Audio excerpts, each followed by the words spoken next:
A reliable source makes a series of terrifying predictions coming to the West. They, the powers that be, have given us a roadmap. They tell us where they want to take us. And so, when the public wakes up, we push back on some of it, but they always come back.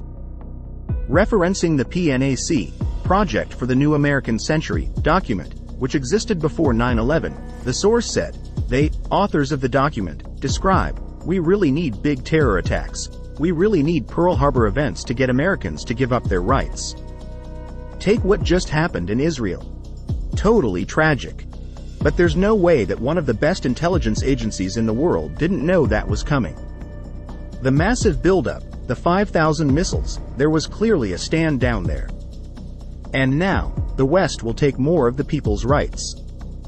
Israel will be able to crack down and take more of their people's rights.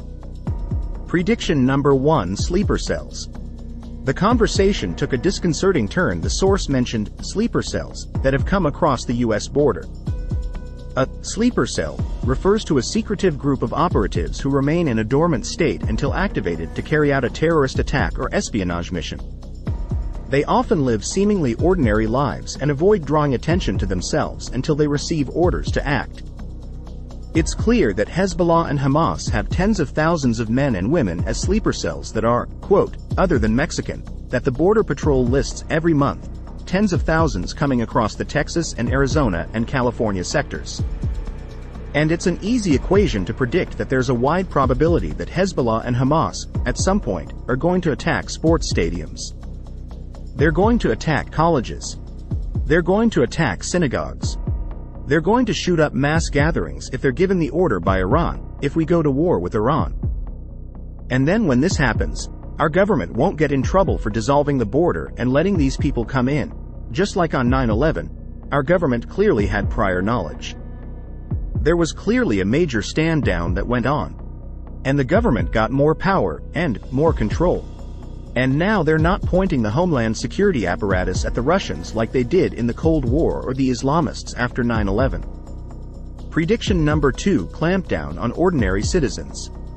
The source mentioned that instead of focusing on actual terrorism, intelligence agencies across the world have weaponized their power to focus on ordinary people, like Christian conservatives, bitter clingers, and rural Americans. It extends to Europe. If someone criticizes transgenderism in the UK, they come to their house and arrest them. If a journalist does that, they come to their house and arrest them. If somebody says, I think these surveillance cameras should start getting cut down, they come to their house and they arrest them for their free speech. Global movement by the mega corporations, by the BlackRocks and the State Streets and the vanguards that control 80+% of world wealth to control our behavior. Larry Fink of BlackRock has said that at the Davos Group repeatedly, we're going to use our control over all this finance and this global social credit score we're rolling out to control people's behavior. Like the video. Share the video. Subscribe for more interesting news updates and mind-blowing content. Have an extraordinary day.